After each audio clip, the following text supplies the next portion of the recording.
are back again today. We're going to have a little bit of different of an episode. We're going to talk about some beef in the House of Representatives between the Speaker, Kevin McCarthy, and two Democrats who want to remain on the House Intelligence.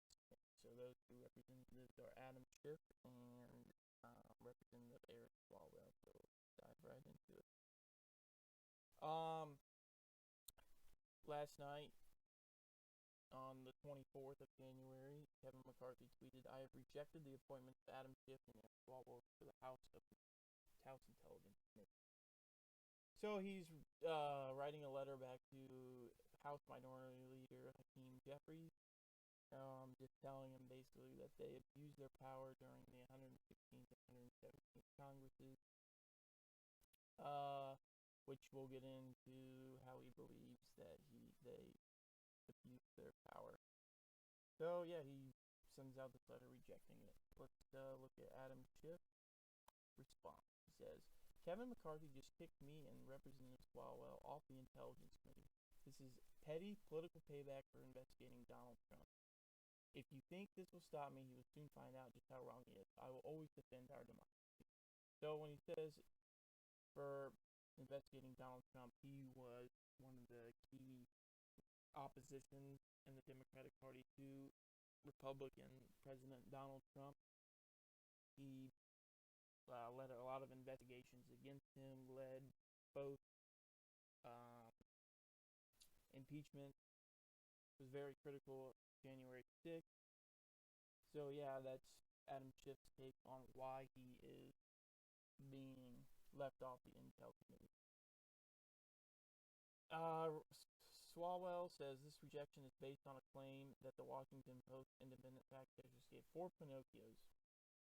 That claim is that he had a relationship with a Chinese spy and that he is compromised to not be getting House Intelligence briefings about information going on in the world because they believe, or Speaker McCarthy believes that it will compromise the United States because he might be giving that information to the Chinese spy. Now, this happened when he was a city councilman. Even Matt Gaetz, a member of Kevin McCarthy's own party, the GOP, had said, this was when he wasn't in Congress when he had this relationship with a Chinese spy. But nonetheless, it is a thing. It says he can keep me off intel, but I'm not going away. So same thing this is just said. And let's take a look at a video of Speaker McCarthy answering questions to the as chairman, knowing he has information the rest of America does not, and lied to the American public. When a whistleblower came forward, he said he did not know the individual, even though his staff had met with him and set it up. So no, he does not have a right to sit on that. But I will not be like Democrats and play politics with these, where they removed Republicans from committees and all committees. So yes, he can serve on a committee, but he will not serve on intel because it goes to the national security of America. And I will always put them first, all right? And if you want to talk about Swalwell, let's talk about Swalwell, because you have not had the briefing that I had.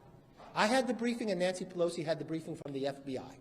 The FBI never came before this Congress to tell the leadership of this Congress that Eric Swalwell had a problem with a Chinese spy until he served on intel. So it wasn't just us who were concerned about it. The FBI was concerned about putting a member of Congress on the Intel Committee that has the rights to see things that others don't because of his knowledge and relationship with the Chinese spy. They brought it to the works of the leaders. I've got that briefing. So I do not believe he should sit on that committee. And I believe there's 200 other Democrats that can serve on that committee. So this has nothing to do with Santos. Santos is not on the Intel Committee. But you know what?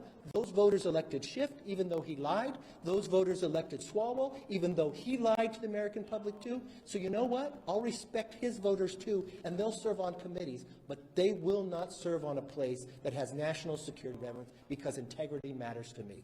That's the answer to your question. Select subcommittee on the coronavirus pandemic. So that's going to be looking at the effects of the coronavirus pandemic and where the funds went, how they were used, blah, blah, blah. There's 9 members total with Chairman Brad Winter from Ohio State. Now, the next committee also has a chairman from Ohio, which is Jim Jordan. This has 12 total committees and a select subcommittee on the weaponization of the federal government. So that's just going to look into how they attack or use, how people are used in the government or using the federal government to attack citizens based on political ideology. We've seen a couple examples of this. And, yeah, that's getting a little heated in the House of Representatives. We'll see where it goes. It'll probably last the entire 118th Congress. It's good when they fight. It means they're working on something at least. Maybe they're trying to distract from something else. Who knows? But I'm sure we'll find it all out one day. Well, thanks for watching.